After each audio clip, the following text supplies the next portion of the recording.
computer. Okay, we're rolling here. Okay, back. Make sure I've got everybody that can share. There are other people to share. That's all set up. Okay, I asked Audrey, because this is really a kind of a unique program, to get online and explain the whole story, and then I will share you what she came up with. Audrey, take it over. Okay, thank you. And I'm sorry that my video won't stay on. So I wrote a poem, and I was inspired to write this poem because of the video and photography club. And I finally wrote the poem, and then I thought, oh, I want to put it to pictures with it. So I went through my pictures and stuff, and I found some that would work. And then I also had some gaps in this. So Jay hooked me up with some of the mentors of the club, and I've worked with Paula, and there's a picture of Paula's in there that we're using tonight. And then there's one from Joe in the Quad City Ballet. And Scott helped me out with a eagle picture. And so now I've gone out and tried to get my own eagle picture, and I can't get into the dance ballet area yet because you're not allowed. Joe's special that way, he can get in and do that. But everybody inspired me. Everybody in the club with all your beautiful pictures has inspired me. And that's where this came from. It came from all the pictures that we share month after month. And I want to thank Scott Nagel also for helping me with the video part of this.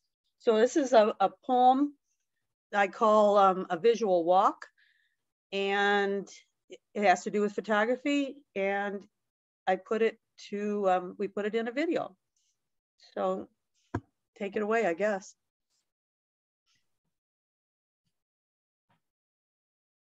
Is that enough, Jay?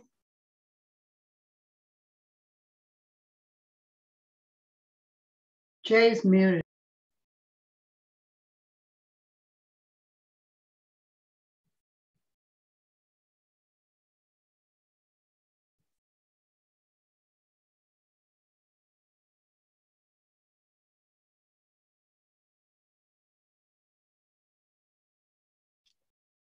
Jay, we're not getting the audio.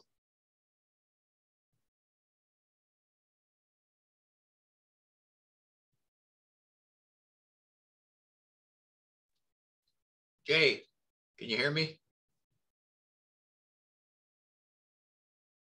Jay, you're muted.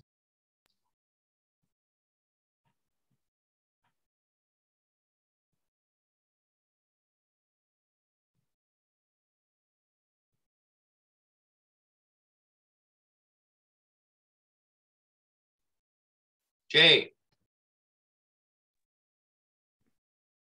Can hear you. Jay, can you unmute yourself? A cactus, prickly among the sage. Look, really You look. get it now? What did you see? Okay, I'm stopping it. 2 eyes and a lens were all it took to broaden your view of where to look. Nobody got any sound? No, because muted. Your audio is muted. The audio was muted. Yep. So now replay it right now and you'll be okay. Okay. Oh, that was 10. I'll go back and just start it over. A poem by Audrey Mueller. Take a visual walk. Look, really look. Will 2 eyes be enough? Maybe 2 eyes and a lens. Change your perspective. What do you see? A canopy of trees? Or the curl on a pea? A couple kissing? Or an eagle fishing? A cave's wet wall? Or an autumn's waterfall? On stomach you lie, to spy into a spider's eye. Look, really look. What do you see? A sky's blue and white clouded perfection, or a dewdrop's flower reflection? A dancer on point, highlighted on stage, a cactus prickly among the sage? Look, really look. What did you see? 2 eyes and a lens were all it took to broaden your view of where to look. Wow. But was everybody else's muffled a little? Yes, yes, it was. Yes, it It was was. it was hard to really hear, and It was beautiful, but I kind of know what the poem is, so. But it'll be placed up on the website by tomorrow, and for you that couldn't hear it as well, I'm sure that'll take care of that. But Audrey, I applaud you. nice job, Audrey. Thank you. Yeah, Thank you. Very nice. You took. Jay, You took. Jay, Yes. Jay, let me say something. I'd encourage people to go to the website tomorrow and look at that, because the audio is really much better than the way it came out there. That's not Audrey's fault. I think that's probably Zoom's fault, because Audrey really has a very pleasant voice, and you would enjoy hearing it in the original. Yep. Thank you, Scott. So anyway, thank you, Audrey. That was great. And it's just an example of taking photography to another aspect, another level, another thought, to do something in a different way, and that's beautiful. Okay, how to prepare images for printing. Okay, and we're gonna take questions on this after it's over. This program is going to be split into 3 parts. I'm going to kind of talk about the things that you might want to understand before you prepare an image for print. Joe Macheco, I am absolutely sure, prints more images than anybody in the club. I'd say probably prints, Joe can confirm this during his program, but easily over 150, 200 prints a year. So he's going to talk about printing at home. If you've got a printer and printing at home, what you need to think about. I'm going to talk also about when we send our prints out to vendors, different vendors, printing, MPix or whoever it be, Adorama, blah, blah, blah. And then what I think is one of the greatest aspects we have in this club for printing is the ability to work with camera corner. And Ted's going to explain what they're looking for, he and Tony are looking for, when we walk in and say, hey, I'd like to print this image. Stop and think what a print means to you. You know, digital media is beautiful. We look at these images all the time and say, oh, they're great, and then they're gone. But a print gives the lasting ability to a beautiful image. To me, to have camera equipment and have a love of photography and not print images, it's not taking the last step. But I will say that getting an image ready for print requires a little more knowledge than just a quick edit and looking at it on a screen. We're going to talk about that tonight. Now, Judy and I live in a condo. It's not a real small condo. I think we've got about 2,200 square feet. But I never even realized it until I put this presentation together. We have 36 prints up on our walls, okay? And I'll tell you what, with these 36 prints, every day we can enjoy them. We can enjoy what we experienced. we can enjoy where we were. And I just wish we had more walls, because I'd probably go to 45 or 50. But anyway, let me give you a little rundown of the variety that we have. We have wallpaper. We had a large print taken in Scotland, picture taken in Scotland, printed as wallpaper and put in one of our bedrooms over one of our beds. So we have one of those. We have 5 framed prints. Now, what I mean by they're framed, they've got a wooden frame around them. They've got glass and everything else. We've got 5 of those. We have 11 coda boards. Coda boards that we got from Ted, where the print is put on a hard backing. We have 11 of those on our walls. Metal, we've got 5 metal prints that we enjoy every day. How about canvas? We've got 7 canvas, and I may say Judy's favorite media is canvas, and of course I love them too. We have 6 floating prints. Now, what I call a floating print is, it's a print that's printed on paper, mounted in a way on the wall. It's not framed at all, just floating on the wall. And tomorrow I can take it off and put a different one on.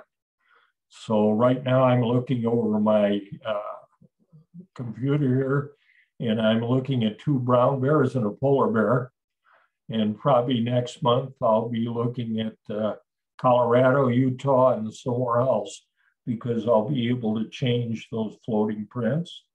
And last but not least, I have one print made on lucite, a lucite print. So that's just tells you, I can't even put into words how happy we are being able to share all these every day, because the print gives you the lasting ability. Okay, I'm gonna start share screening here.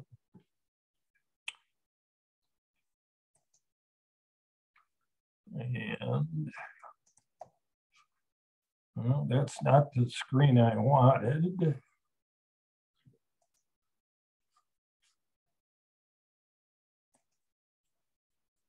And that's not the screen I wanted. That's the screen I wanted. Okay, here we go. Now, can everybody see this PowerPoint? Yes. Okay. Okay. Preparing an image for printing. What about monitor calibration? What does that mean? How does that affect a print? What size am I gonna make a print? Or what medium am I gonna put it on? Paper, canvas, metal? That's only a few. There's quite a few more than that. What are dots per inch? What do they mean in printing? What does image pixel size mean in a printing? What does color profiles mean to printing? Should I sharpen more for a print? Should I brighten more for a print? These are all things that if you really want to get the best print you can, you may not have to understand 100% of this, but you should know about them. And that's what we're going to cover tonight. Let me go to the next print. Okay, monitor calibration. And by the way, we could talk about this one particular thing for probably half an hour. We aren't going to do it tonight. How important is monitor calibration? I'm going to give you a very simple answer. It's strictly as important as you want to make it. If you use a monitor now, you are happy with what you see, you print a print and it's acceptable to you, that's all you need to know. It's a done deal. But there's a lot to monitor calibration that can give you the print that matches what you exactly want to see. Think about this. This is the biggest issue with a monitor. A monitor projects light from behind your image. When you print an image, all the light comes in from the front of your image. Hence, monitor calibration is important to offset that. The biggest problem I see in all the years with monitors is the fact I haven't had that much issue with color, okay? But color is part of another part of the presentation when we talk about color profiles. But what I've often had problems with is when pictures get printed after I've looked at them on my monitor, then printed darkness. They come out much darker. You can eliminate most of that with monitor calibration. Is photography cheap? Heck no, photography is not cheap. There's also always something to buy. So how do you calibrate a monitor? You buy a calibrator. Now, the thing of it is, a good one, I'm always watching for something to go on sale, you can get a good calibrator on sale for $99, okay? It's good for the rest of your life. You can change monitors 10 times, it'll still work. Okay, so it's another expense, but yes, it is something you can take with you.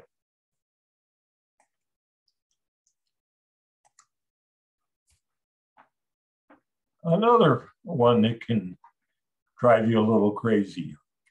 Okay, I want to print this picture. And do I want it on gloss paper? Do I want it on luster paper?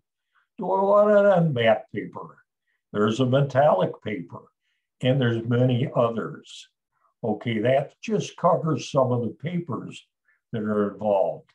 Okay, the other thing is, wow, how about canvas? Or metal, or lucite. Now they're printing on glass. I mean, there's a million different choices here. And what works best for your type of print? Okay, it takes two things. It takes some research, some reading, talking to other people that have these type of prints, get opinions from them. And we have one other tool, and I'm sure Ted should bring this up tonight. He has copies of prints on all these different, just about all these different things where you can go in the store and look at it, help make a choice. But print media is another choice you have to make. And guess what? You'll probably want to understand about these. Okay, here's one where we can get derailed. And it's called dots per inch. DPI is used for printing, and don't get confused with another one you'll see once in a while is PPI, and that's used for digital images. And DPI is how many dots per inch the actual printer can print, and that could be your home printer, that could be Adorama's printer, that could be Ted's printer, okay? And I think on the next slide, I've got an example. Most softwares, when you save an image out of your software and everything, will give you this symbol, image sizing. And you look at it, it says resolution DPP, 300, but it also says pixels per inch. That's because your editing software programs talk in pixel per inch, your printers talk in DPI. It's the same thing, okay? So if you want maximum sharpness in a print, you would pick a resolution of 300. I do not use 300. I don't think it's necessary. My default resolution is 250. And I'll explain, a little later where I got that. Now, the other thing you got to realize is the higher the DPI, the larger the file comes. Your final file will be bigger with a higher resolution. But hey, if you want to make sure every image you save is at 300 DPI, save it at 300 DPI. Anytime you want it printed, you got that handled.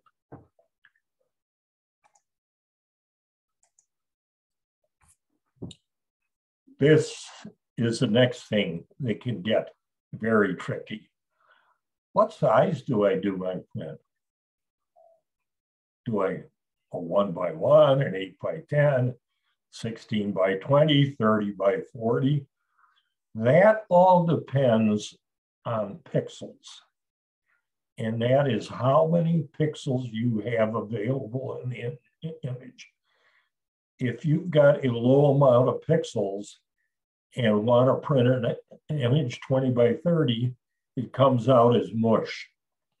So you have to know that. You have to be able to look at your print. I've got this many pixels and I can print up to this size. Now, a lot of online programs will help you with this, okay? Now here's one that lists decent 100 DPI, sweet spot 150, professional 300, and you can read down on the side an 8x10, you can get a decent print at 800 to 1,000, and then if you want the highest grade print, you need 2,400 by 3,000. Now, I want to tell you one other thing here on DPI that can get you confused if you read about it or do a little more research on it. DPI and how sharp that's going to print has a much greater effect on a smaller size print. It has nowhere near the effect of a 30x40 or a big wall print. And this is the simple reason. I have always said to us in the club, believe what your eye can see. When you're looking at a smaller print, you're up close to it. That's where DPI can really make the difference in sharpness. When you're looking at a big print and you're 2, 3, 4 feet away, it doesn't mean much at all as far as being a game breaker, but it does mean a lot more on your smaller size prints.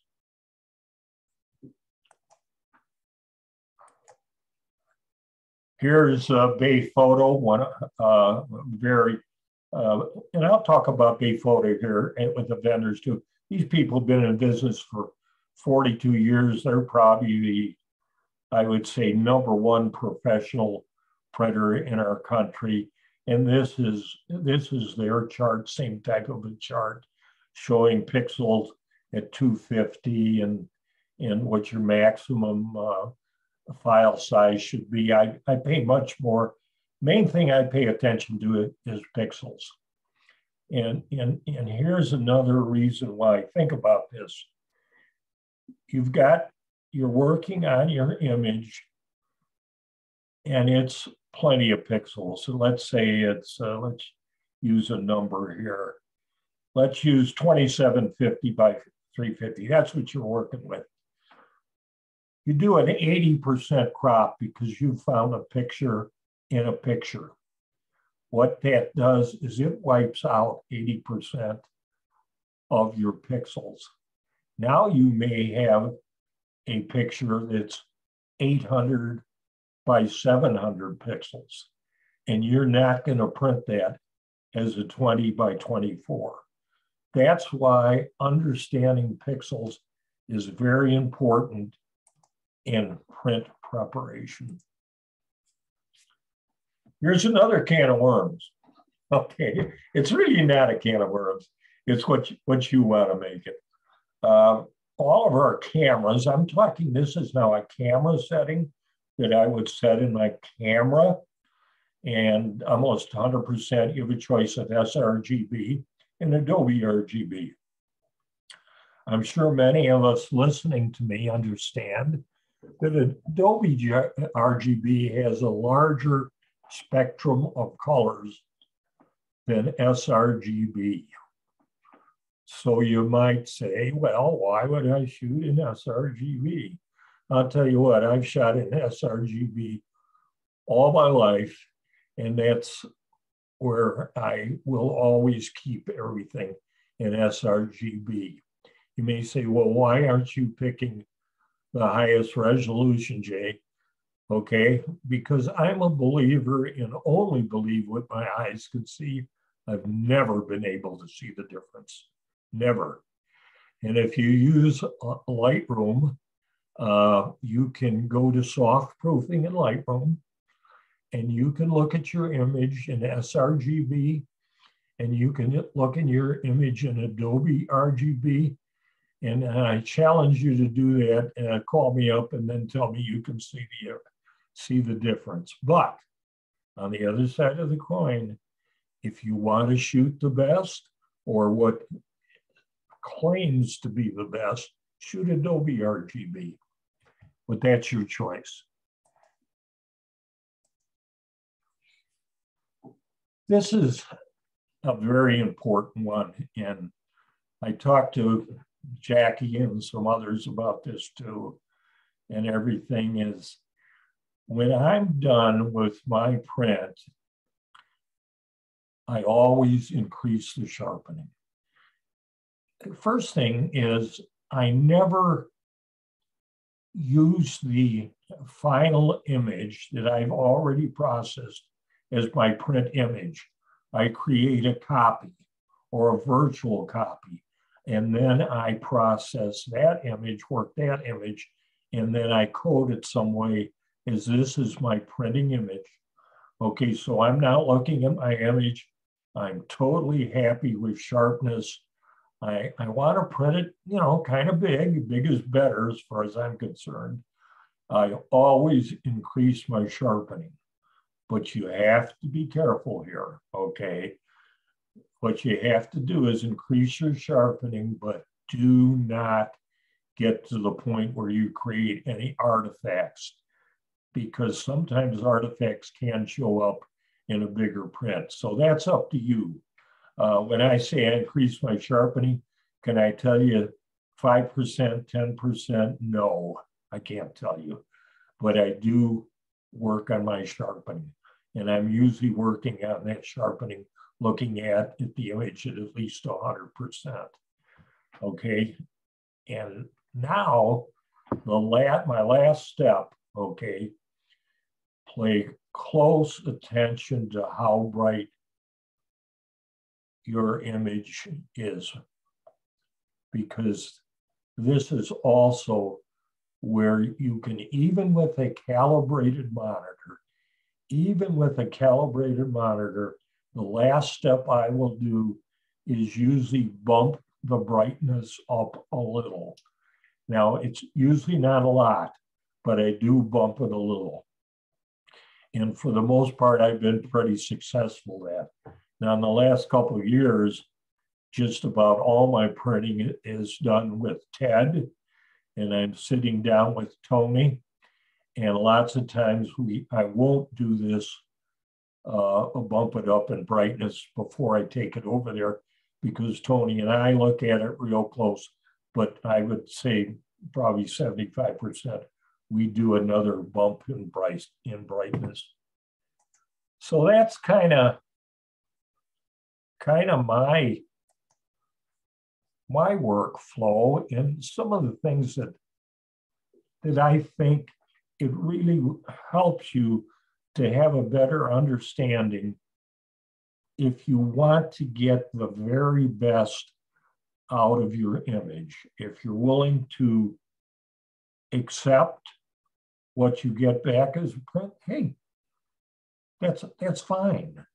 But if you want to do the best, it helps to understand some of those things, and that'll all be put on the club website. Okay, I'm going to turn this over to Joe now, and he's going to talk about at-home printing. Okay. Can you hear me okay now? Yep. Yes. Okay. You know, Jay asked me, I do a lot of printing, as he says, and a lot of it's just ingrained with me of what I do. And much of that centers on the work I do for the ballet company. Probably about 80% of my printing, maybe even more than that, is for the ballet company. And we're currently in the midst of a production. So I just thought I'd walk through a little bit of this last week for me and where I stand right now. What I do is I photograph performances, nothing posed or anything on that order. Whatever I get, all the prints you see are caught on the fly, either in dress rehearsal or final performances from various aspects, various places in the theaters. So last week, the company did Love Stories 2022. Every year, Valentine's Day area, they do a love stories things, dance pieces centering on love themes or informal themes like that. This year, the primary one being Romeo and Juliet, which was very lovely. So last Friday, I was there, got my usual maybe 3,500 images, and spent the weekend, first of all, sorting through those, scanning through those, and out of that number, boiling it down to a usable number of images that I'll turn into the company. And they get them in two forms. They get what I ultimately call the final selection. In this case, it's just about 100 and, let's say 150 images out of that whole batch. So I have to sort it down, edit down to that many images, and then comes the work of editing. I do my editing in Lightroom using Topaz products as plugins, as well as Photoshop as a plugin. See, one thing with, and it will show in prints, is the noise that goes with shooting at high ISO, usually in very dark theater type settings. You get a lot of background noise, and Topaz denoise has been a miracle worker in that direction. That it's just totally amazing, not only with the full frame 300 DPI as Jay was talking about, but sometimes I crop in quite a bit and make an enlargement from a small crop. And between the noise reduction and the sharpening capabilities that or Sharpen have, it's amazing what you can get. So ultimately, I get my, say, 150 or so final selection of images. And Jay kind of alluded to it. What do you, all right, so you've got your edited images. Some are going to get printed. Some are going to be kept in digital form.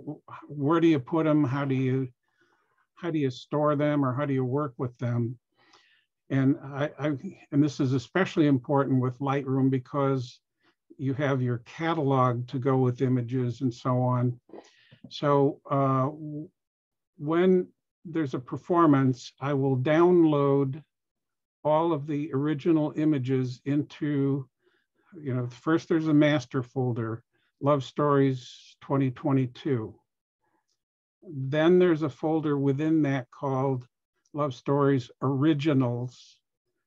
That's where the originals are downloaded to. That's the ones that are worked on and edited. Those are the ones that Lightroom, if you want to do something more in Lightroom, it goes there to find the original image and so on. You know that part. But I make at least two other folders, one of which is the final selection of images that I'm going to turn in. those are going to be digital images. So I'll usually make those in club size, 4x6 or so at 300 DPI. And from Lightroom, I will export that batch into this folder. So now we've got digital images approximately 4x6, depending on the crop, at 300 DPI. And I will put those in Dropbox, and then that simplifies getting them to the company and to the various personnel there that need them. So that's one folder that's taken care of. Those are in, they're gone in since this last week. Then we get down to printing. And in this case, I'll probably print 25 or so images on 13 by 19 paper. Full frame would be 12 by 18 image. Some are cropped and so on. So these are large prints, and now becomes the issue of how do you edit and what do you actually do for printing in a home setting, not a very high-tech capable lab like Ted has, which does beautiful work. But in those odd hours that I can do things, I'll come down and I'll work on prints. Today I was working on prints. I have a pile on my desk here that I've made today. And to do that, I have them all in that one folder. I call it Love Stories PSD. It's a long time ago I settled on PSD because they'd be in at that point I'd export them in a Photoshop format, so PSDs. Now they're often in PSD or TIFFs, TIFFs, because Topaz and so on switches a lot of them into TIFFs, and that's fine. Either way, that'll work.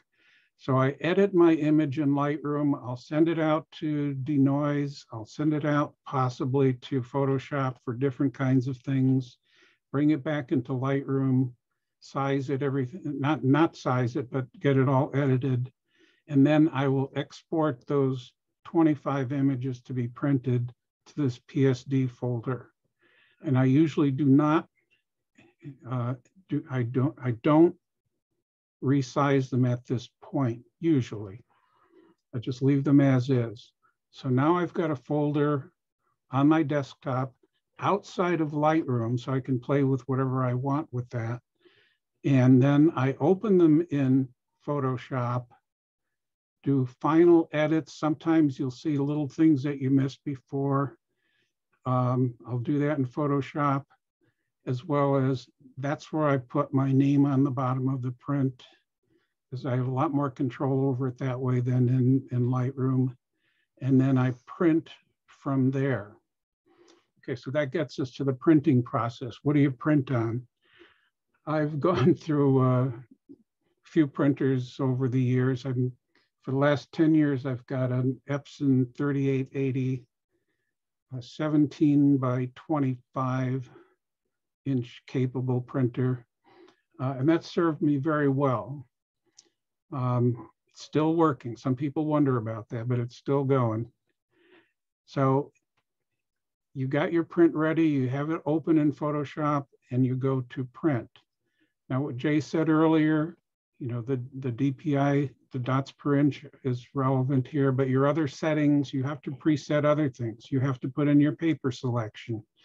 That gets back to our discussion. I hope Ted will touch on that later about different kinds of paper. For my purposes, I've settled mostly on premium luster papers. There's a couple of manufacturers that have it, and I do well with that. It serves my purposes very well. I used to use matte for a variety of reasons. I went to luster, and they last better, they work better, they look better. So it gets down to some of the little settings that can trip you up that you want to pull your hair out. You need to make sure your paper is in right side up. Jackie, I'm just curious if you've ever had the experience of putting the paper in upside down and you print out a big 12 by 18 and it comes out a dripping mess because the ink is on the wrong size and it's running off. Oh man, no, I haven't. But now I'm going to be really careful. I'd say And the art of that is being aware of how you take it out of the package. You find out which is the upside and you get standardized on that. There are other little tricks on deciding which is the front or back on some of these, but it's little things like that can make or break you. Matte paper is really hard to tell. Yeah. You have to be aware of what type of paper. Jay touched on color palettes and so on. And the broader principle is only make this as complicated as you want it to be. You can get really precise and meticulous on that, or you can sort of generically match a paper. If you have the brand name of paper and so on, you can plug that in. Most of them are preloaded in most printers and softwares, and you're good to go. If you put in a premium luster, you're going to come out okay. So you get that in. Little tips that I've discovered. One is always, you'll usually have an option in your printer to whether or not you want a preview. And it's not going to be color corrected properly, but I would suggest always put your preview to on, because that takes you right down to that last step before you're sending a big chunk of paper through the printer, where you can catch things that you missed earlier. You might have it on vertical when it should be horizontal. So that's a chance to stop, back up, get it right before wasting a big piece of paper. There are little things like that. I'm doing 300 dot per inch settings, as we said here.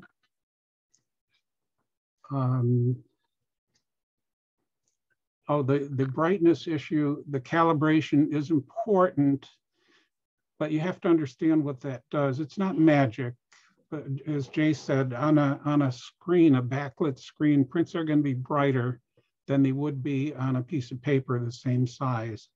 So your calibration helps minimize that discrepancy. But the bottom line is that you do usually need to add some brightness. Well, you know, Tony knows this, Ted knows this, how much. At home, I've sort of over the years figured out, yeah, this needs about this much, and I give it that much extra. And so on the screen now, it might actually look too bright, but I know that's going to be okay.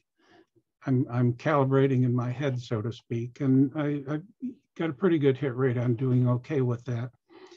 So then you hit print, and then you sit back and wait, and you wait, and you wait, because when you're printing large prints, you do a lot of waiting. So you need to do some other things in the meantime. Some of it you can work ahead if you have a whole succession ready.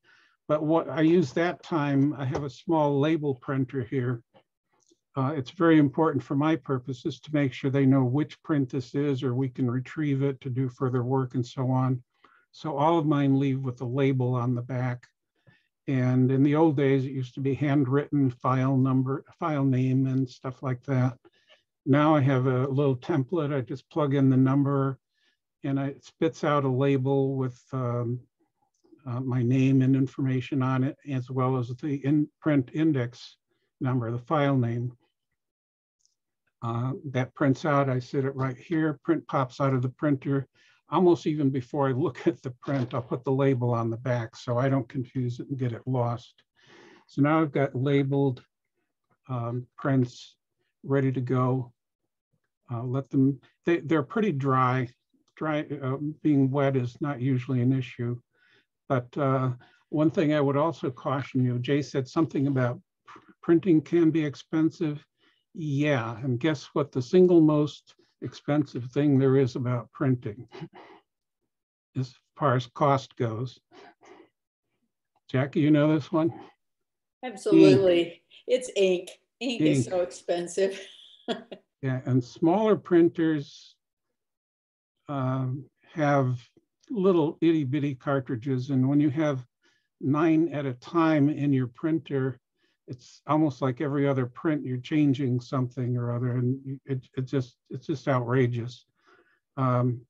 Mine has larger cartridges and that minimizes it, but then it's up to hefty pricing when you total it all up.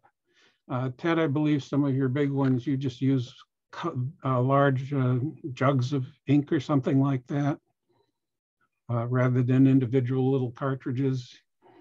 Ours are, they're still a cartridge, but typically they're running anywhere from 700 milliliters to 1150 milliliters, when typically a smaller style printer is going to be max out at about 100 milliliters. Yeah, mine I believe are 85s, but the older printers used to be what, 15 milliliters, something like that. It was ridiculous. The boxes of cartridges that I used to have are amazing. All right, so as I say, there's a lot you learn as you do it.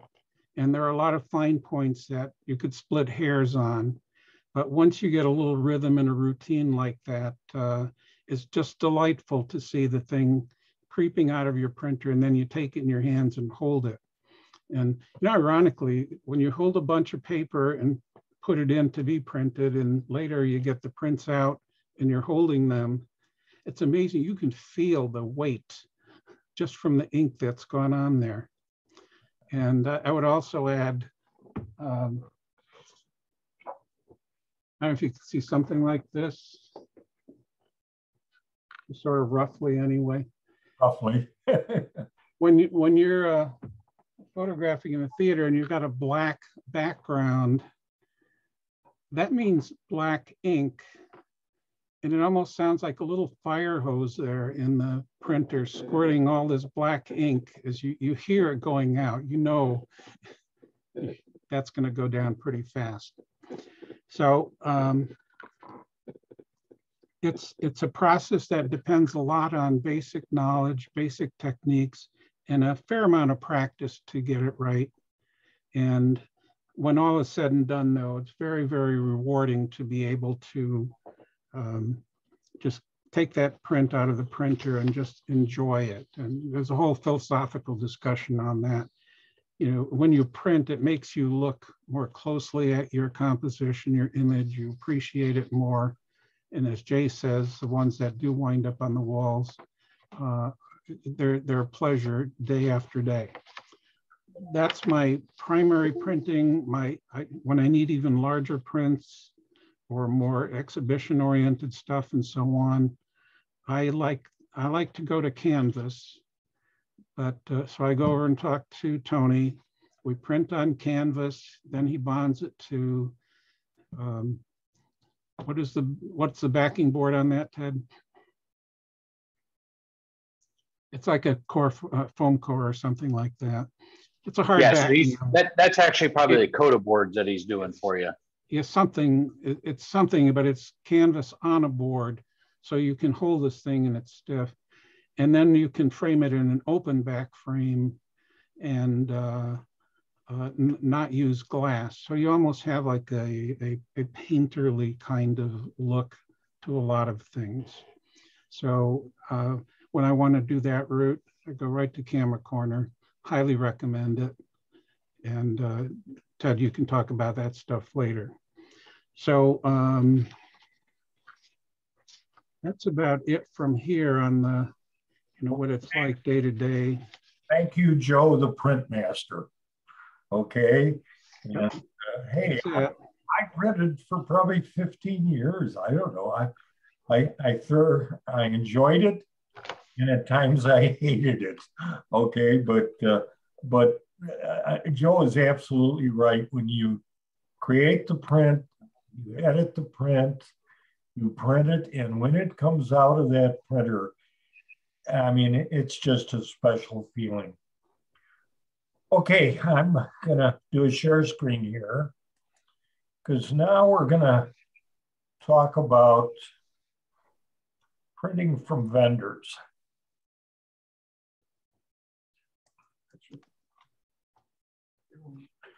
Okay, printing from vendors. There's a lot of good vendors out there that you can send your image into to get printed and get very nice results. But you still have to have all those basic knowledges that I talked about earlier, Joey talked about, to get the result that you want. Now, hey, if you send your picture to MPix and you get it back and you're happy with it, nothing wrong with that, and that's fine. But a goal of mine and a lot of others in the club is to get the picture back as absolutely close to what you want it to exactly look like.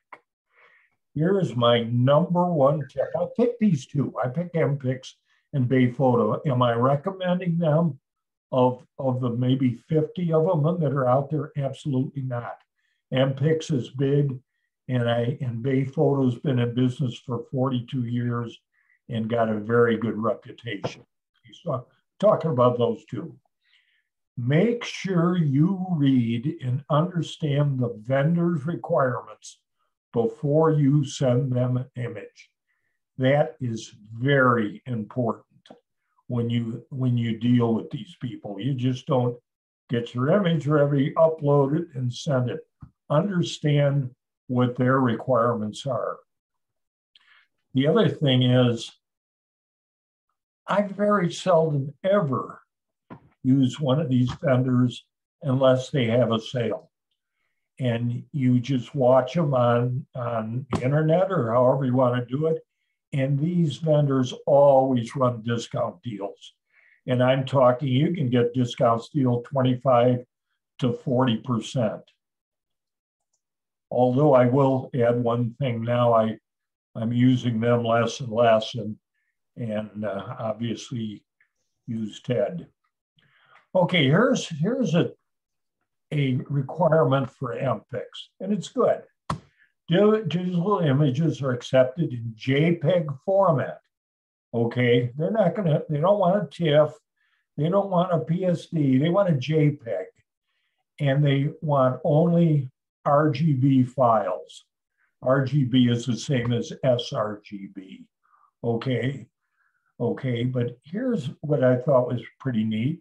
Image resolution is a fancy term that refers how many pixels will fit inside each inch of paper when printed. In order for you to get a premium quality print, your photo needs to have a certain number of pixels. Our software will notify you if your image does not meet the criteria. But here's also a helpful chart that gives you minimum optimal. If you remember, I showed you some charts before. That's what they're talking about. But they're even going to bulletproof you that if you don't have the amount of pixels right, they're going to tell you that, which is good. Okay. And the other thing you can do them, you can send the image to them. They'll take a look at it and see if it would have the amount of pixels for the size of print you want. Pretty nice service from them.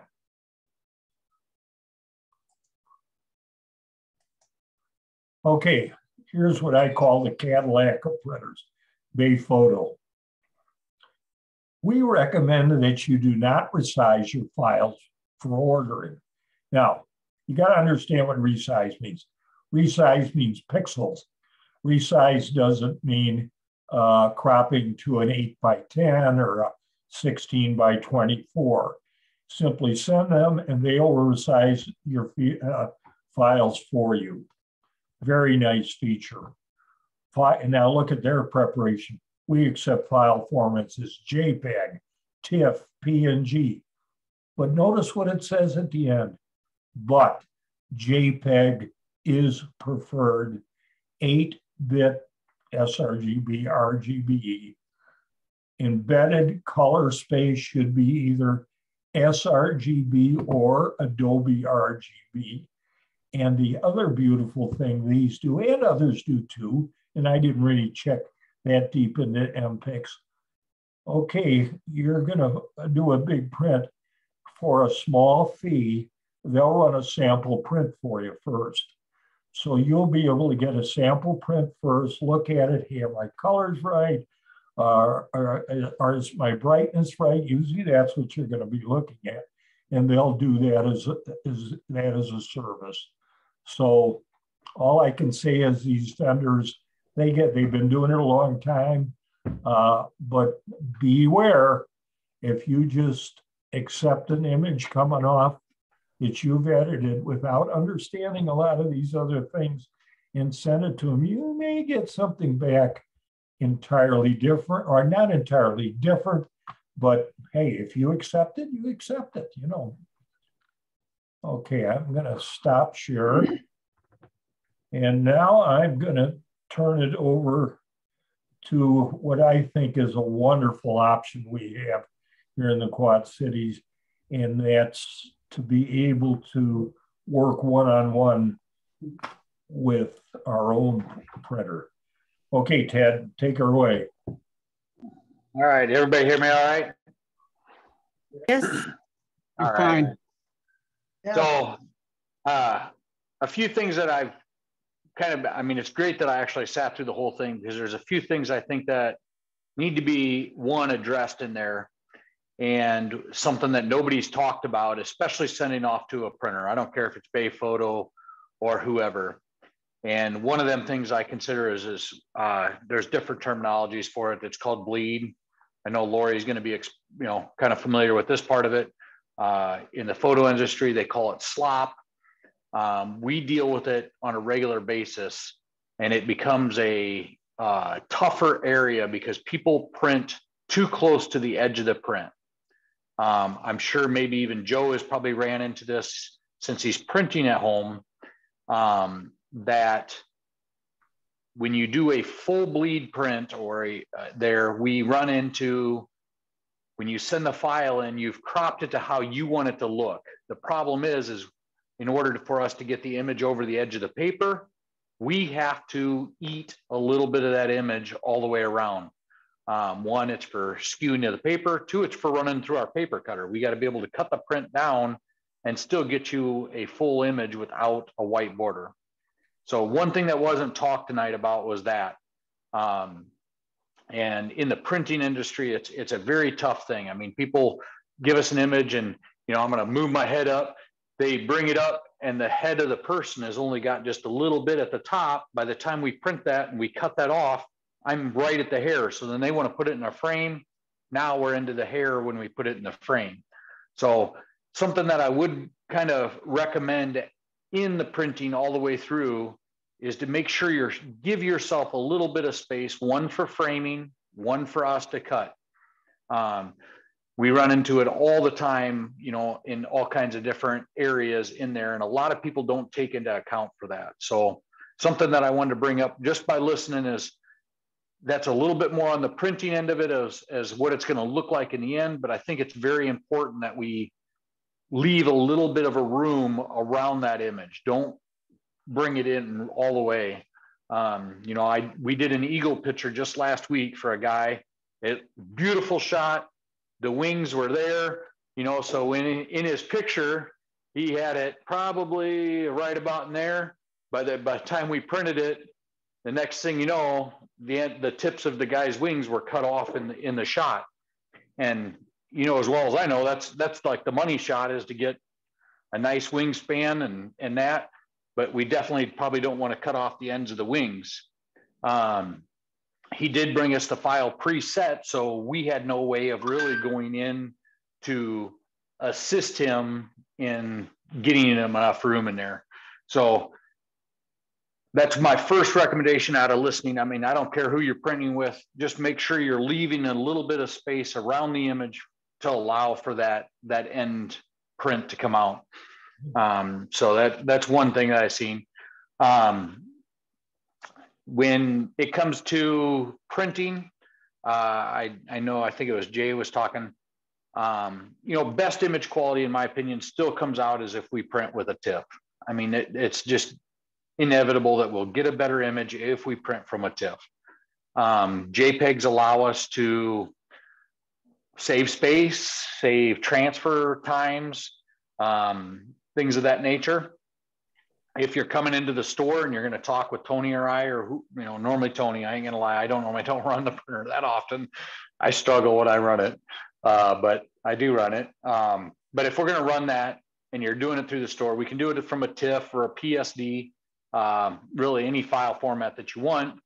If it's going in through, I think Dale has printed some stuff with us for metal prints. Unfortunately, we don't do the metal prints in house, so they do have to go through as a JPEG. But if you crop them at the proper sizing or save them at the proper sizing, I do recommend 300. I know Jay says you can't see much of a difference between 250 and 300. I personally still think if we can get the maximum out of it, that's the best route to go, because we get color detailing, we get shadowing, we get edge detail. At 300, I feel it's the best, and it's really not causing that much of a different size in our file size versus 250 or 200. I don't recommend going under 200. That's kind of like my stop point. Let's try to figure out a different way around it. But 300, if we've got the capabilities, I don't know why we would not use that point. I know the people that handle my website for me, their preference is to get it as small as possible because they're the ones storing all my data. They store all my data for about 30 days.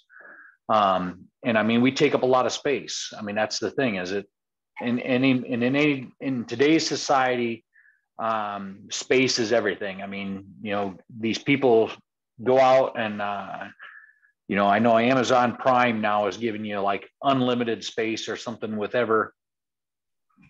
I'm not a big fan of that, but it's there. It's there. You know, I know I had a very good friend that I went to high school with.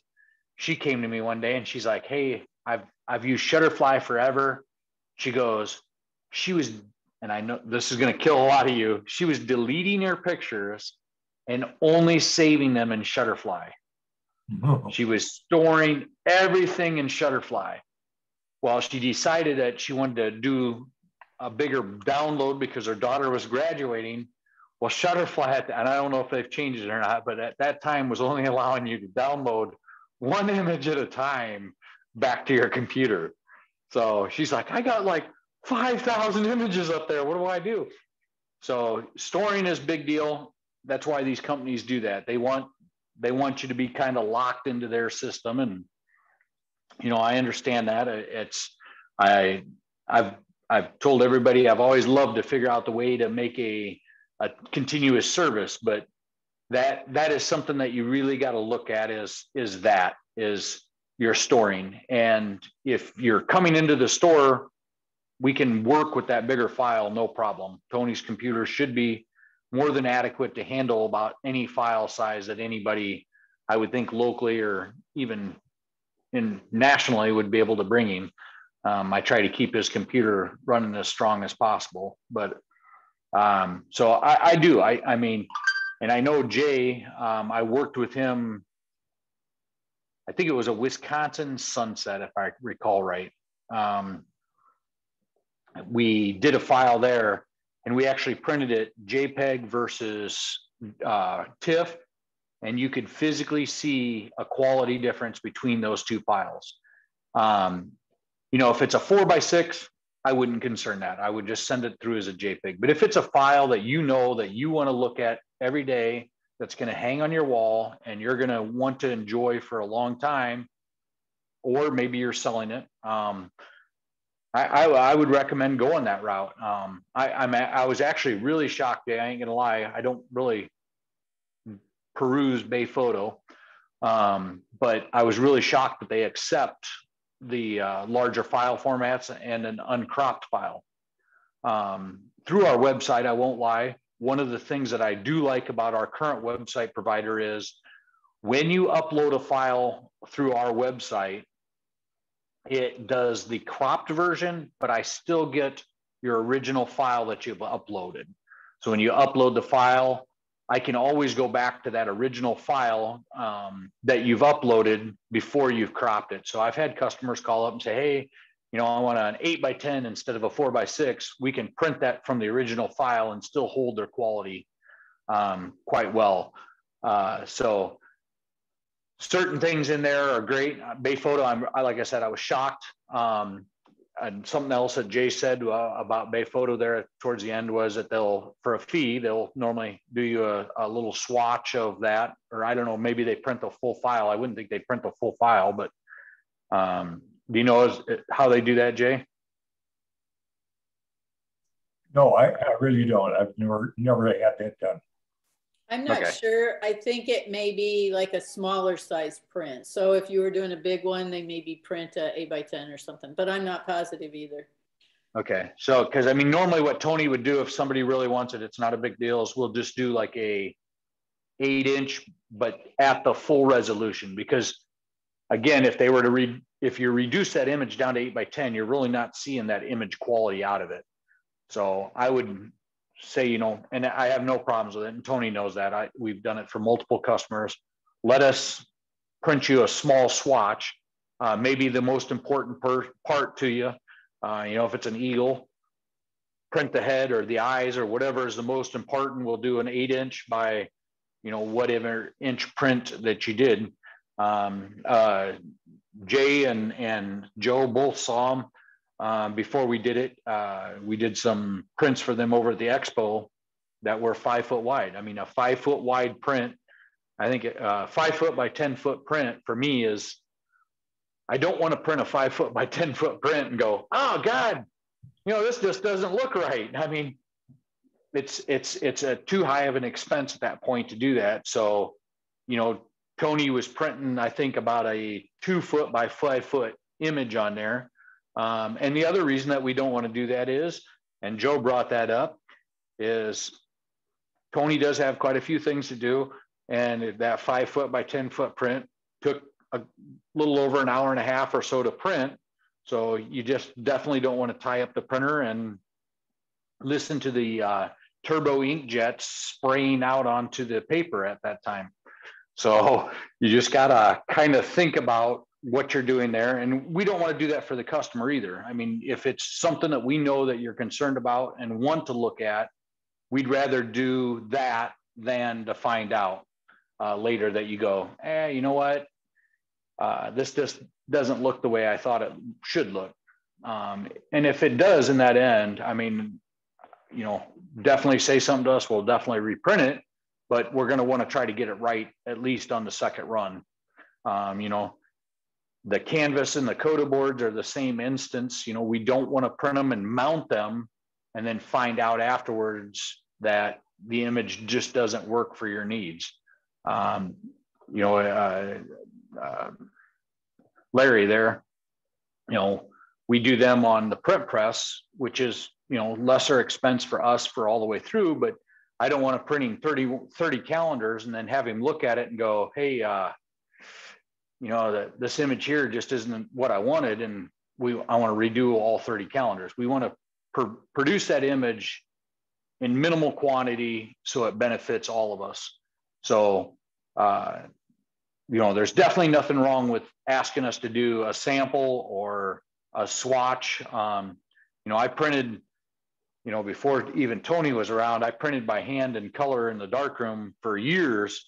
And, you know, we would tear the paper in little sheets and print it and then send it through the machine to make sure our colors were right before we did our final 8x10 in the end. So really not much has changed in that aspect. Normally now for a 4x6 or even up to the 12x18s, it's not a big deal. We just run it and I guess gamble on the chance that it's going to be okay in that first run. When you start getting over the 12x18s, 16x20s, 30x40s, 40x60s, stuff like that, we just don't want to risk that. I know, I think maybe, did we have a problem with a metal print with you, I think? Yeah. You know, I mean, metal prints, unfortunately, since we don't do them in-house, but the company has always been phenomenal on taking care of the issue. If it doesn't work for your needs, we'll get it right. And, you know, I know Jay, it was the same image. I know it was that Wisconsin sunset. I don't even know how many of them metal prints we ended up printing, but it wasn't Jay's fault. It wasn't our fault. It was just an interpolation problem when it was going through the process. And the whole goal in the end is to always make it right for the customer. We want it to look as good as we can for it and go from there. And, 300 DPI is never a problem. That's basically the maximum the printers will do. They will do higher. I mean, if there is something that is needed, we'll address that issue at the time. But I'm going to say the 99 percentile of it is at 300 DPI in the end. I can't remember if it was Joe or Jay was talking about the printing end of it. There's so many different aspects, even in the printer itself. So like Tony's printer, I'll just use it as the base example. I'm sure Joe's printer does this as well. It can print in single direction or dual direction. So if we print in single direction, you will get a tighter, cleaner print. And the reason for that is it gives it a slight time delay for ink to dry before the next pass. So if we print in two direction, it's a faster printing process. I can get the print out faster for the customer. But typically, anytime we're doing photo style printing for a customer, we always print in one direction to give that highest resolution print per pass. If we're doing text or wedding stuff and stuff like that, we'll typically print in two direction because it's not as pertinent to get a crisp, clean, straight line as we would have in the other. So little changes like that in there are huge in the aspect of printing. So, 300 DPI, exporting at the final end to size is great. I mean, Joe uses Lightroom. I think he said that he leaves them full res and then makes his final cut in Photoshop. That's fine. For us, it doesn't really matter because what matters to us is your end product is the best we can. If you can leave it as a JPEG, that's fine. There's nothing wrong with that. Just don't take a JPEG out of Lightroom, then go through to Photoshop, make a change, and then resave it as a JPEG. That's when we start running into problems. That's when you're going to start seeing a loss. But if Joe's exporting at full resolution to go out, and then he makes his edit in Photoshop, saves it as a JPEG at the very end at the cropped, ready to go image, you're probably not going to see much loss. If you printed it as or send it out as a TIFF, you will see a little bit better quality, but it all depends in the end what you're doing with it. Jay's printed some big stuff. I mean, probably most of you printed some big stuff, and it's always best to try to get the best that we can out of it. I'm going to go back to one in Photoshop and Lightroom users is saturation and sharpening. Them are two things that we run into the most in Photoshop or Lightroom, whichever somebody is using. My rule of thumb is if, I always watch the numbers, I'd watch my screen, watch my numbers. Once I could see a change on my screen, I'd knock it off about 5 points. And that's where I'd leave it for print. If I can notice it sharpening on my screen, I've gone too far. So if you knock it off by about 5 or so points, you're normally fine on the print end of it. That's just my rule of thumb. You guys can do whatever you'd like in that aspect of it, but normally in sharpening or in saturation, if you really start playing with your sliders and you see that change on that slider on your screen and you go, whoa, that's a little bit too much, you're probably way too far. And when that prints, that's going to change. And that's one thing that, you kind of got to look at all the way through. I mean, we typically will see, and Tony sometimes will just do it just because he sees it when he's doing a customer's print. He'll say, dude, the sharpening was just way too far. He says, I went in and pulled it down a little bit because he said it's just gonna make a bad looking print.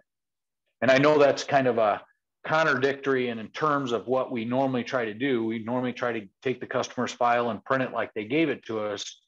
But in the end, unless you know they're into the arty aspect of that, you know, I mean, we got certain customers, I mean, they want that over sharpen, they want that over saturation, and that's their thing. And if we know that, and normally they're going to tell us. I mean, if Tony went in and made that adjustment, they're going to go, hey, you know,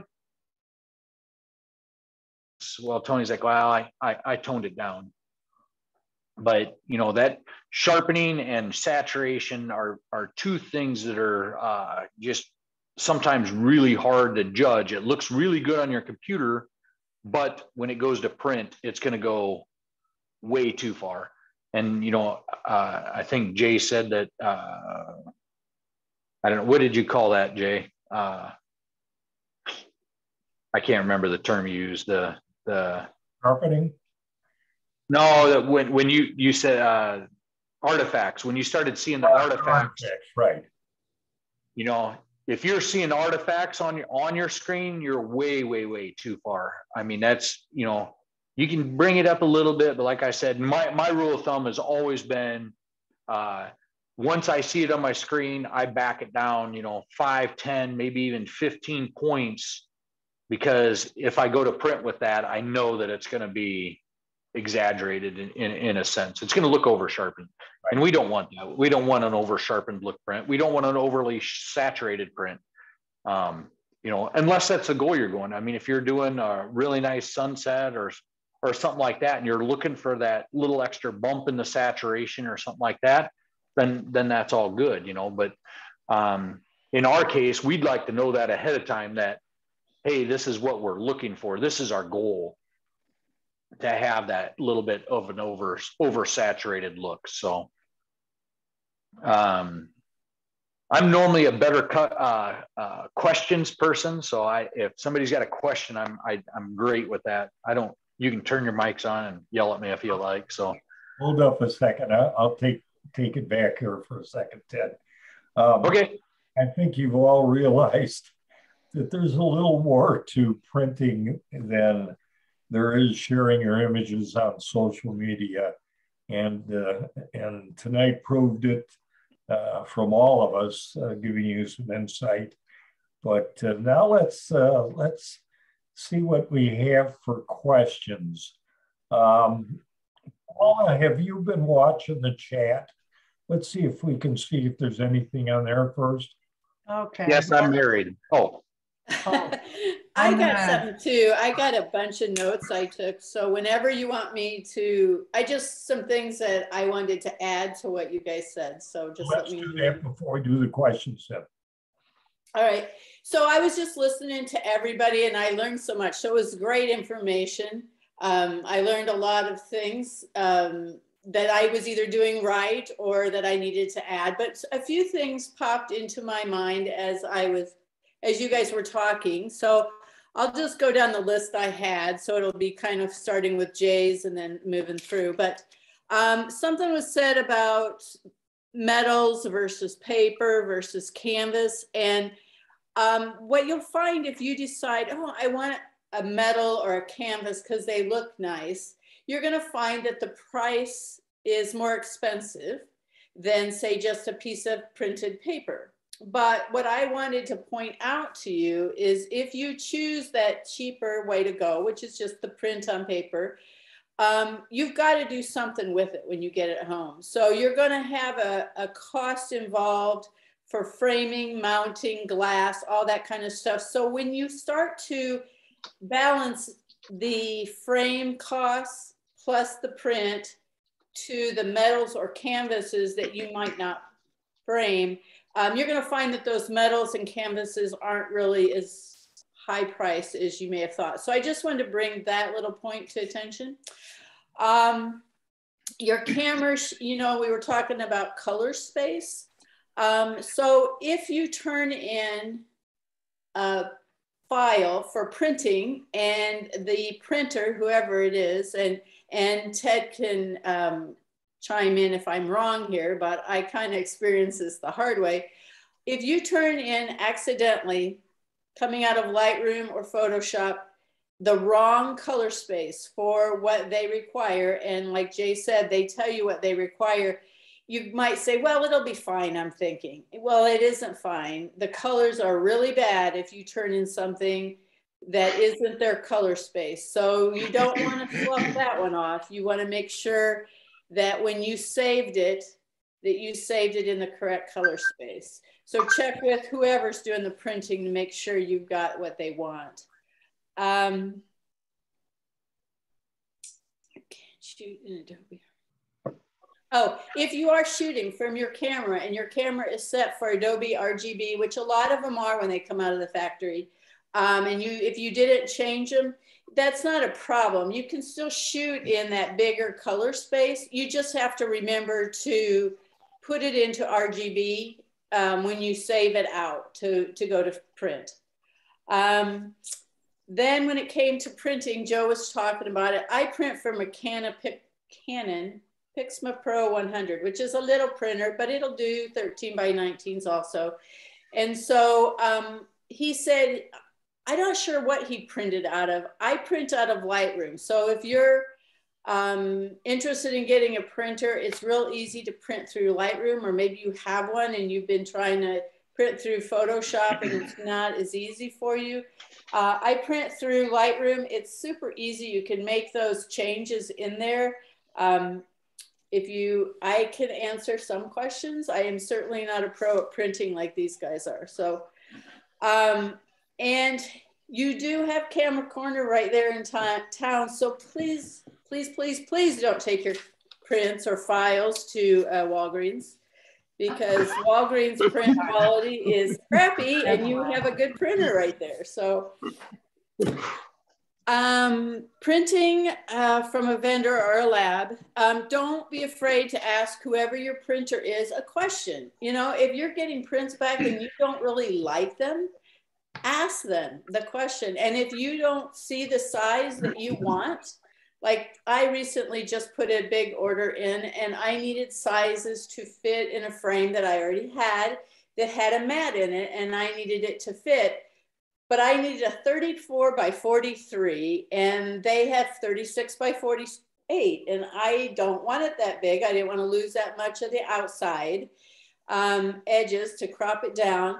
So ask them, and they told me how to turn in those files, and I could ask for the exact size I needed, and I just had to pay for the bigger one, which was fine. I just wanted my image to be a certain size. So I bet you Ted is the same way. If you tell him what size, you may pay for the pricing point for a different size, but you will get it the size you need it. Yeah, and we have, there are other options in that as well. And did they have you just create a canvas size of the larger size and then just leave your image in the middle of it? Or did they actually just have you crop it to that size? They must have done that for me. So I tried to do that, but that gets really confusing at this end, and you guys have to do it. So it just becomes really confusing to say, oh, it's not, you know, I do, like mine was 34 out of a 36. So I knew I needed an inch border, but you know, it's how many inches, what.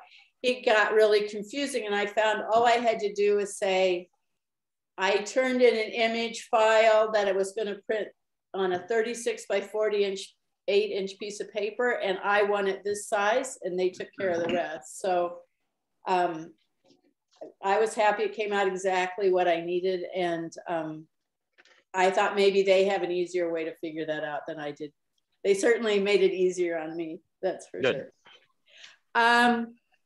Also, and I don't know if Tony does it, but I think that he's very full service, it sounds like. So I think you could probably do the same thing.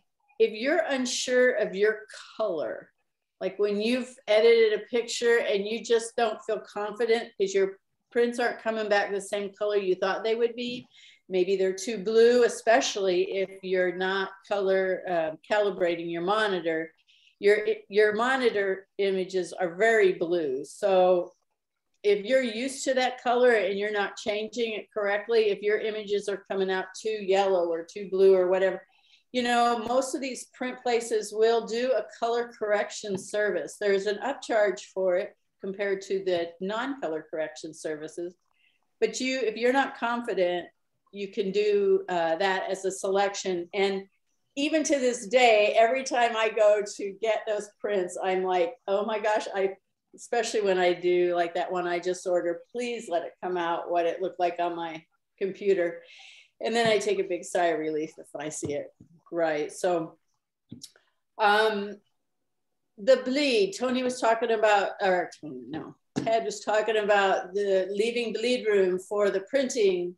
And I'm a framer from years ago. And so I'm also going to tell you that if you take that print, if it's a paper print and you're going to go have that put in a frame, you're going to lose another 1/4 of an inch minimum on each edge of that picture. So maybe you gave Ted enough room so he didn't clip off the tips of the wings, but did you give the framer enough room so they can get it behind a mat without clipping his wings too? So that image that you put online or you turn in to put on our website, whatever, you may want it, you know, not too much negative space on the edges, but the printer and the framer are going to appreciate a little extra room. And that's all I had. So those were just some points of interest that I thought I would add to the conversation. Well, Paula gave me permission to talk. And I have a couple of comments as a consumer. Okay. I'm not a printer, I'm not a framer, but I do have a printer at home. And the question I want to ask everybody is, down on my right-hand side, I have 16 terabytes of photos, 8 of which are backups. What do you do with those when you die? Now, I know one son-in-law of mine is going to take every one of those hard drives and format them. So the thing there is print what you take. That's the object of photography in my mind. Ted, you know, we've been talking about printing just a photo. You can print greeting cards. You can print Christmas cards. You can print calendars. You can print coffee table books. Now, Camera Corner can do all of that, but that way your son-in-law can't format those. Okay. So with that in mind, print what you love. Now, I do have an Epson 13 by 19 inch printer, and I print a lot of my own photos that I put up on my wall. And I like them for about 8 months. And then I take them down and put something else in there. But those are hard copies of the past. So that's one point that I want to make. Print your photos. The other thing that nobody has talked about here is what kind of paper does Ted or printers use? There's good paper and there's bad paper. Some photo paper will fade in time. So maybe Ted can address that. Actually, you're right and you're wrong in there. Most of your papers do not fade in there. I think Jackie said she had a Pro 100 or a Pro 10? Pro 100. Okay. So I'm not going to stay one way or the other, but I know some of the Canons and some of the Epsons use a dye ink, and it's actually the ink that we're concerned with. So print quality, so when we print the image, both of them look very good. The dye ink looks really well. The pigmented ink looks very well. Jackie, do you know just about how many ink cartridges are in yours? I think it's 8, and it's those little, what are they, 42, the Canon 42 ink cartridge. You sold them. Yeah, so just so on typically if you're in the 8 range, so if it's got about 8 tanks in it, typically that is a dye ink. Now I could be wrong. I don't know off the top of my head exactly. Normally when we get into the 10, 11, and 12 ink cartridges, we've switched from a dye ink to a pigmented ink. A pigmented ink is pretty much what it sounds like. It's a pigment, so it's going to last basically forever. I mean, it is a true archival system. The paper really doesn't play. We can print on either one of those papers. Now, obviously, if we go to regular paper, that's going to change it. And there are some non-archival style papers out there, but the ink is really what's going to change that archival life of it. So that's really what we got to look at, is really the type of ink that we're running if we're looking for that longevity. If we're only looking for 8 months, there's definitely nothing wrong with a dye ink machine, because it's going to last longer than that. I mean, even a dye ink machine is probably going to last 25 to 50 years, but the pigmented ink is designed to last basically as long as it's possibly going to last. You know, the printer that we use in the store, that Tony prints off 90% of the time, that's in his room, that is a pigmented ink unit. It's exactly the same machine that is in the Smithsonian. Now, there are other machines in the store, obviously. So the other machine that's in the back is actually a latex ink. So latex ink actually lays on the top of the paper. It does not go into the, it's not absorbed into a paper. It's actually laid on the top. It's very good in durability, but not great in long lifespan. Its typical lifespan is anywhere from 3 to 5 years unlaminated. As soon as we put a laminate on it, then it gets around 5 to 7 years in longevity of it. And that is in direct sunlight. That's basically exterior usage. So the way that is done, and I got to go back to Jackie on the whole Walgreens thing, because Walgreens, and I totally understand their philosophy in business. I mean, I as being a business owner, I understand this. So, you know, the D-Lab that prints photographic prints is about $180,000 to purchase one new. I've been looking at one, and it's about $180,000. The printer that Walgreens prints on, I can pick up for about $1,200 to $1,500. And the way I look at that is I don't know the exact number, but I'm going to guess in the Quad City area, we probably got 20 Walgreens. So if I had 20 Walgreens and I put a $2,000 machine in each Walgreens versus a $180,000 machine, I totally understand their math concept, and it does produce a nice enough image that most people are happy with. But that is really the big difference is there, is we're running into a dollars and cents thing in a business. Walgreens, up until the point that they switched, had our machines in their stores. They were running those machines in there, but the cost effectiveness just isn't there. So yes, I do agree with her on the Walgreens. Bay Photo and them, most of those guys are all running equipment really similar to ours. Some of them are running even better equipment. You know, I mean, I know, I can't think of which one it is. One of them is running a high-end press system, and it's great. I mean, I'd love to have one, but it's $500,000 to bring it in. And unfortunately, in our area, we just ain't got enough to do $500,000 machine in the store. So, you know, there is that change in there, and the inks are important. You know, when it comes to the Tonys, I have total confidence in that machine. You know, there's definitely nothing wrong with pigmented ink.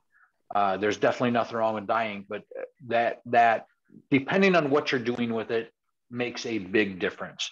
When it comes to metal prints, most all metal prints are done the same. There are a few companies out there that are, I'm going to say, cutting corners, where they're trying to print onto the metal. The good companies that do it the way that the company does it for us, which is a dye sub process. It's heated up to about 475 degrees and then infused into the metal. That's what gives it that, in my opinion, really rich look.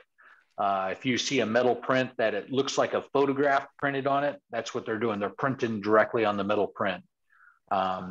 Just not as good. I mean, you can actually physically go up there and scratch it. I know Jay's had some metal prints done. Larry's had some metal run. Dale's had some metal prints done. You just about can't scratch them. I mean, they hold up very, very well. So that's another good archival system out there. I think Dale, you probably hold yours in the office, correct? Yeah, I have them in my office. Yeah, at home too. Yeah, but the ones in your office, are they pretty sun pronounced, or are they well hidden? Some are both. Some are in spots where they won't get any sun, and some do get some sun. Yeah. So have you ever noticed any fading? I mean, normally businesses will see more abuse than residents will, but so that's why I kind of grabbed you, because I thought maybe yours were a little bit more exposed. Yeah, so, I haven't noticed any fading or anything on them. So and they're then, amazing. You know, normally we get a little bit of fingerprinting in that. I mean, the scratch resistancy and things like that, they've been holding up good all that way through for you. Yeah. Yep. Yeah. You know, you can just wipe them off, you know, the fingerprints and stuff. So right. You can do that on a paper one. So yeah. And you know, that's the thing, is that's what I'm saying is, when you're looking at that, you know, good metal prints versus, I'm going to call them bad metal prints. I mean, I was presented with a machine to do that. And I was like, you know what, I'd rather just leave it the way we're doing it now, because I just didn't feel it was as good, and it wouldn't be as beneficial to the customer in the long run. So, I mean, they look good at the first, but if you can walk up, I mean, I literally went up with my fingernail and started scratching the ink basically off the aluminum, and I just couldn't buy that piece of equipment because of that. So I hit on everything. Okay. And I have lots of questions and comments, and everything that you said, you know, tonight is so relevant to me and to what I need to do, you know, right now. So I want to thank you so much, because this has been wonderful. I'm, you know, including what Audrey did, you know, because I'm a haiku poet. I'm a writer, but also I you know, I write poetry, you know, Japanese style. And when you add poetry, so the text on a visual art, which could be a photo, in my case it would be, or a painting and so on, or calligraphy, and then it becomes a haiga, which is another form of literary art, you know. And so combining the visual art with the literary art, and so I'm working on a book. A book that will have then haiku, so poems and photos, and sometimes separately. So one page the poem and one page the photo that corresponds to the poem, and some pages the poem would be on top of a photo. So two different, you know, three different forms of art. And so I will need your assistance in choosing, you know, the photo that, you know, and will go with the poems. But the point, one issue is the storage also that you mentioned, especially you, Ted, you know, where to store all the photos, because I have so many photos. And do you know about the photo stick? Yeah, photo stick's I believe a combo to an iPhone type of a deal. Yes. What you got to watch with those is it really reduces your photo size. It's compressing your photos a lot.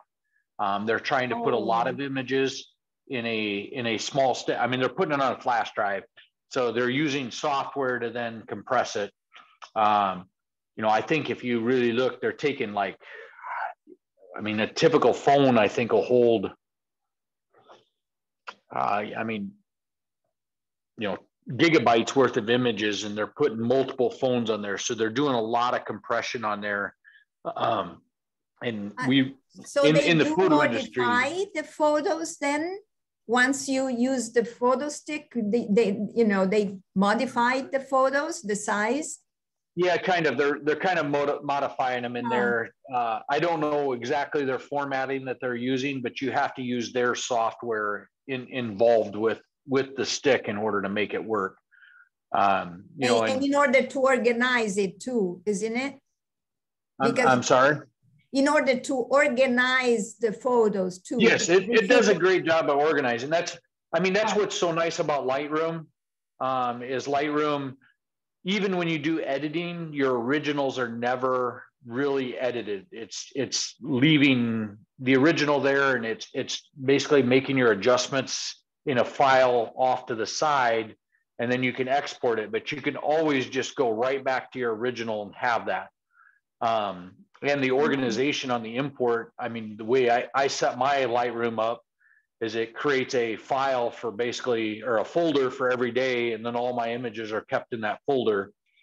I'm sure there's people that have it set up differently, but that's one of the nice things I like about Lightroom is that its organization system, my original files kept in that folder, and even if I'm not in Lightroom, I can go to that folder and pull a file out of there. It's not required that I have Lightroom in there. If I wanted to use it with Lightroom, then you have to have your category or your catalog.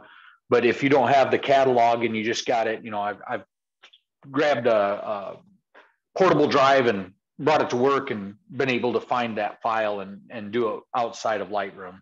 So, you know, go ahead. Well, I was going to say too, if she's talking about storing some photos, you know, they've just come out now. Amazon just came out, and SanDisk and Crucial have SSD portable drives now for like $98 to $130 per terabyte. Are you talking about those little ones? Because I got one that's 2 terabytes. It's tiny, like a right. And they're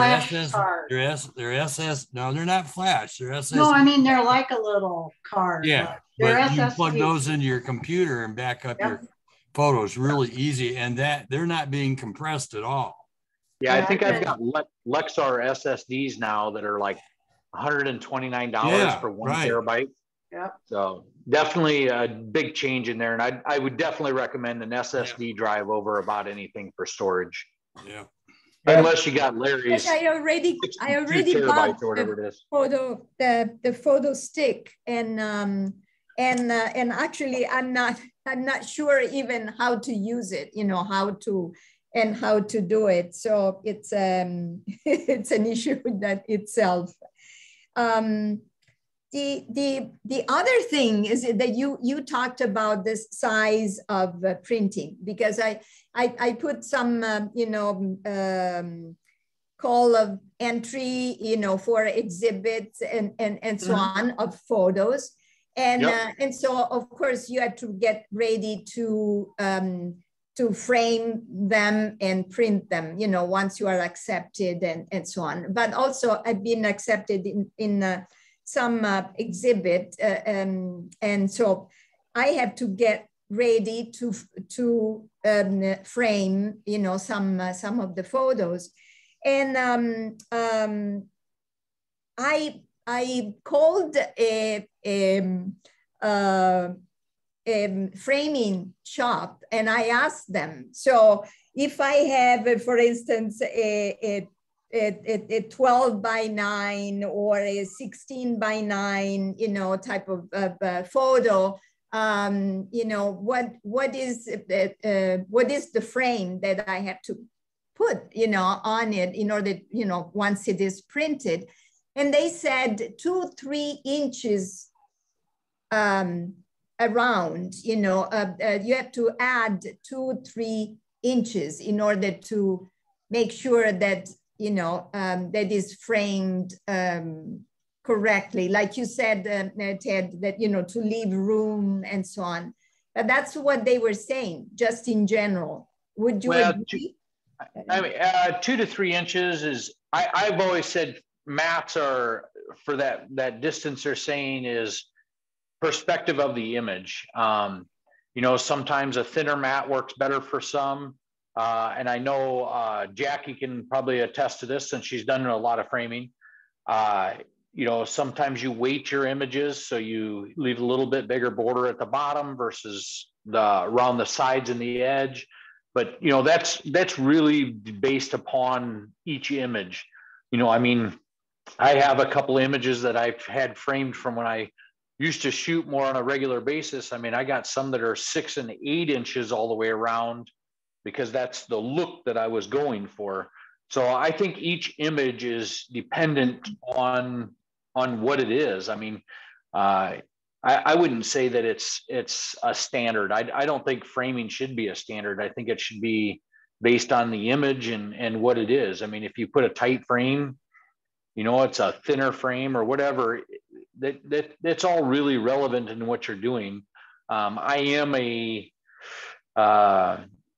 my look is always about the same. So I don't like to switch up my look a lot, but I like to have it about the same. So most of mine do sit about the same, but I've done some larger matted images to make it look a little different or really pronounce what's my subject is. So I don't know.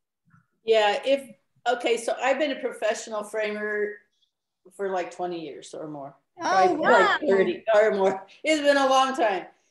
And you know what? It's a creative thing. Yes, if you were to ask me that and I was the framer, I would probably give you a very blanket answer, sort of like they gave you, probably about a 2-inch mat. But you can do anything that you want as far as what your mind sees or your creative side wants that to look like. And like Ted said, you know, if you want it to be a 6-inch mat on the top and bottom and only 2 inches on the side, if that fits your vision, then you can do it. But generally speaking, you know, it's all relative probably to the ratio of the print size to the mat size. And so in those numbers that you were giving, yes, somewhere between 1.5 inches to 3 inches on each side.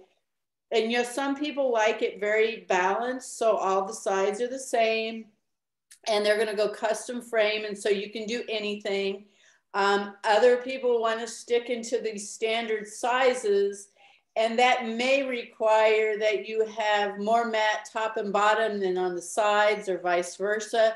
And so there's so many variables in that question. You probably didn't realize how loaded a question that was. Yeah. They just gave you a very, yeah, this will work answer, and it's not wrong. But you can vary it. So there's no standard that you have to do. Now, a gallery may have a different opinion. So maybe your gallery may say, you need these to all fit into a 16 by 20 frame. Or they may say, I want to see, you know, a 2-inch mat all the way around that print for every single print, or a 4-inch mat, you know. And so, you know, it's very, I wouldn't give you a very definite answer here tonight, but if you came in and just kind of, I didn't know what your situation was, you might get that very basic answer. Did that I'm a little disappointed, Jackie. I think you're lying about something there. What did I say wrong? I'm not surprised. Well, I was just doing some math. So that means you started framing when you were 5? Yeah, yes, exactly. I did. You are now my favorite gentleman, sir. Suck up. I really like him. Okay, Paula. Thank you so much. Thank you for all your answers and your help. Thank you. Thank you. Paula, we got a couple more questions. We want to get them all in. Yeah. Tom Hajini, you had asked earlier, and I think Ted did go over this. Please describe how Camera Corner can help preview how a large print will look before actually printing it. And I think you talked about that already. Yeah, we can, you know, we can set the file up for you on the screen. You can tell us a preference area that you want to, you know, you're focused on or you're worried about that may be falling apart, or maybe the main subject of that area. And we'll do, like I said, a 6-inch by, you know, 20-inch area of that area and print just that section. You know, normally, and I don't want to say that we can do this all the time because Tony gets a little upset at me sometimes, where he can do it while you wait. You know, he does have projects that he's working on, but normally he can say, yeah, I can print this section for you. You can look at it. You know, we'll get a sample for you and make sure that you're happy with it before we continue on with the large print. So. Okay. All right. One other question for Ted. Is your website accepting TIFF files now?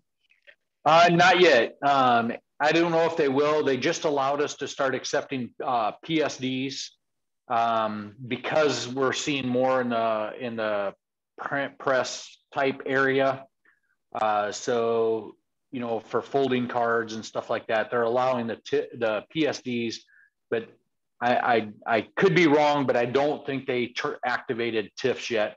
Again, it's a large file. I mean, if somebody was doing a 30 by 40, and maybe Jay or somebody can kick in on this, I'm going to say a 30 by 40 TIFF file could run up to what, 80 megs? Yeah. Yep. So, and just to give you an idea, what happens with a file when you upload it to our website, the website company that we deal with, they're international. They handle camera stores throughout the world. So they are based in Quebec, Canada. So when you upload a file, it goes to Quebec, and then we have a special software on our end that goes to their website and then downloads it to me. So, I mean, it's just, you know, that now that fiber is getting more and more prevalent in the area, but, you know, until now, I'm going to say what, in the last year and a half, we're seeing more and more fiber connections available where we're getting these speeds of, you know, 100 megabytes per second. Well, now it's not so bad, but you go back a couple of years, I mean, until I switched to fiber at the Camera Corner, we were at 60. And when I first came back to the Camera Corner, our maximum download speed was 5.2 megabytes per second. So, you know, I remember those days. Yeah, so I mean, you gotta kind of keep in mind of that situation, and that's what we're seeing. So, will TIFFs be coming? Possibly. I'm actually meeting with my website people in March when I'm up in Chicago for a meeting there, and I can find out what's going or what their thought process is. But you know, I think the last time I talked to him, he just put in about $400,000 worth of servers to handle the new space that people are running images through their database system or whatever they use there for that. So it's a big investment. Okay, Paula, anything else? That's pretty much it. Okay, do we have any other questions tonight? Like I say, we're going to try and post as much of this in the website. Ted will have a document up there. We'll have a document for outside vendors and some notes as references. And I think you all realize now after being on board tonight that printing is a little different can of worms. And we can, more we understand about it, the better results we're all going to get. And I want to thank everybody for participating tonight. Thanks, Ted. You know, Thank you. Good night. Okay, good night. Jackie,